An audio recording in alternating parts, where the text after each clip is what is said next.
করেছেন মেয়ের বয়স 12 বছর, তবে বালেগ হওয়ার অন্য লক্ষণ তথা শারীরিক পরিবর্তন দেখা গেলেও পিরিয়ড হয়নি। তার ক্ষেত্রে শরীয়তের বিধান প্রযোজ্য হবে কিনা।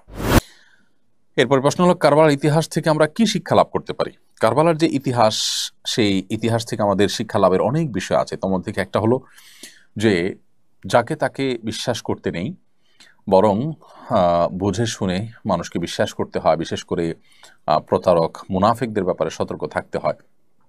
ইমানদার নেককার আল্লাহর প্রিয় বান্দারা মুনাফিকদের মুনাফিকিতে অনেক সময় বিভ্রান্ত হন, অনেক সময় ভুলের মধ্যে পা বাড়ান। এটা সরলতার কারণে, এটা ইমানের কারণে। আল মুমিনু গীরুন করিম, ইমানদার তিনি তিনি কারোর তার সরলতার কারণে কেউ প্রতারণা করলে তার প্রতারণা তিনি অনেক সময় দেখা যায় প্রতারিত হয়ে পড়েন। তবে একই ঘটনায় বা একই ইস্যুতে বারবার তিনি প্রতারিত হবেন না, সেটাও নবী সাল্লাল্লাহু আলাইহি ওয়াসাল্লাম বলেছেন যে মুমিন এক গর্তে দুইবার পড়বে না। তো হুসাইন রাদিয়াল্লাহু তাআলা আনহুকে যারা ডেকে নিয়ে গিয়েছিল, পরে তারা তাদের প্রতিশ্রুতি রক্ষা করেনি। এখান থেকে আমরা শিখলাম বা আমাদের শিখার বিষয় আছে যে আসলে কেউ আমাদেরকে আপন বললেই আমরা সবসময় আপন হিসাবে তাদেরকে গ্রহণ করব না। আবার সবচেয়ে বড় শিক্ষার বিষয় হলো যে তিনি অন্যায়ের সাথে কোনো আপোষ করেননি। তিনি যদি আপোষ করতেন তাহলে হয়তো তার এই পরিণতি হতো না। তো এখান থেকে জুলুম, অন্যায় এবং অনাচারের বিরুদ্ধে নিজেদের অবস্থানকে সুদৃঢ় এবং শক্ত রাখার শিক্ষাটা হলো কারবালার সবচেয়ে বড় শিক্ষা। আল্লাহ তাআলা আমাদের সবাইকে এই শিক্ষাগুলো, আরও যে শিক্ষাগুলো আছে সেগুলো অর্জন করার, সেগুলো আমাদের জীবনে ধারণ করার তৌফিক দান করুন। সেই সাথে হোসেন রাদিয়াল্লাহু তাআলা সহ সপরিবারে সেখানে যারা শাহাদাত বরণ করেছেন, শাহাদাতের উচ্চ মাকাম তাদেরকে দান করুন। তাদেরকে যারা নির্মমভাবে খুন করেছে, শহীদ করেছে, সেই পাপিষ্ঠদেরকে আল্লাহ তাআলা উপযুক্ত প্রাপ্য বুঝিয়ে দিন। এরপর প্রশ্ন হলো, জেনারেল লাইন থেকে দায়ী হওয়ার উপায় কি।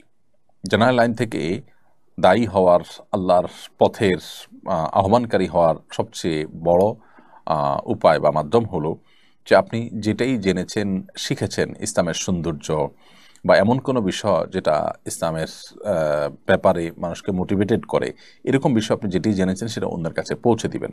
কোনো সুসংবাদ জেনেছেন সেটা পৌঁছে দিবেন, কোনো সতর্কীকরণের বিষয় জানতে পেরেছেন সেটা আরেকজনের কাছে পৌঁছে দিবেন।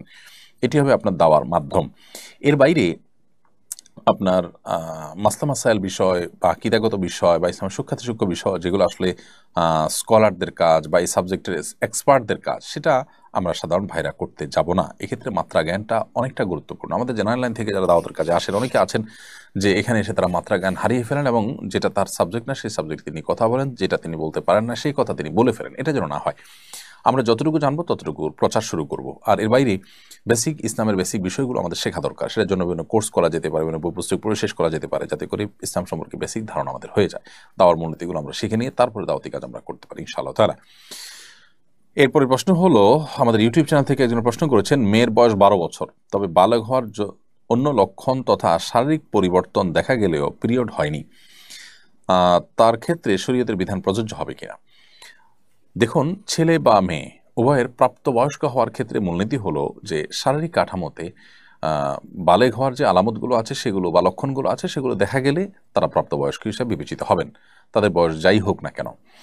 নানা কারণে, বিশেষ করে সেক্সুয়াল বিষয়গুলোতে যে আপনার পশ্চিমা পৃথিবীর যে বিশেষ এজেন্ডা আছে, আমাদের দেশের এনজিওগুলো যে এজেন্ডা আছে, এগুলোর কারণে মেয়েরা এখন অনেক আগে থেকে তারা প্রাপ্তবয়স্ক হয়ে যাচ্ছে। তো যাই হোক, ছেলে এবং মেয়েদের প্রাপ্তবয়স্ক হওয়ার যে লক্ষণ আছে, বালেগ হওয়ার যে লক্ষণ আছে, শরিয়া দৃষ্টিকোণ থেকে সেই লক্ষণগুলো পাওয়া গেলেই তাদেরকে বালেগ ধরা হবে। যেমন ছেলেদের ক্ষেত্রে দাড়ি গজানো, স্বপ্নদোষ হওয়া ইত্যাদি। মেয়েদের ক্ষেত্রে আপনার পিরিয়ড বা মাসিক শুরু হওয়া, অথবা আপনার স্বপ্নদোষ হওয়া, কিংবা শরীরের কাঠামোতে প্রাপ্তবয়স্ক নারীর মতো পরিবর্তন আসা, এর কোনোটি আসলেই কিন্তু তিনি প্রাপ্তবয়স্ক হিসেবে বিবেচিত হবেন। এর বাইরে যদি এই আলামতগুলো, চিহ্নগুলো, লক্ষণগুলো দেখা না যায় অথচ তার বয়স 15 হয়ে যায়, তাহলে সেক্ষেত্রে তিনি অবশ্যই বালেগ হয়ে যাবেন। তো লক্ষণ পাওয়া গেলেই তিনি প্রাপ্তবয়স্ক হবেন। বয়স 12 কি 11 সেটা বিবেচ্য নয়। লক্ষণ যদি পাওয়া না যায় তাহলে সর্বশেষ সীমানা হলো 15 বছর।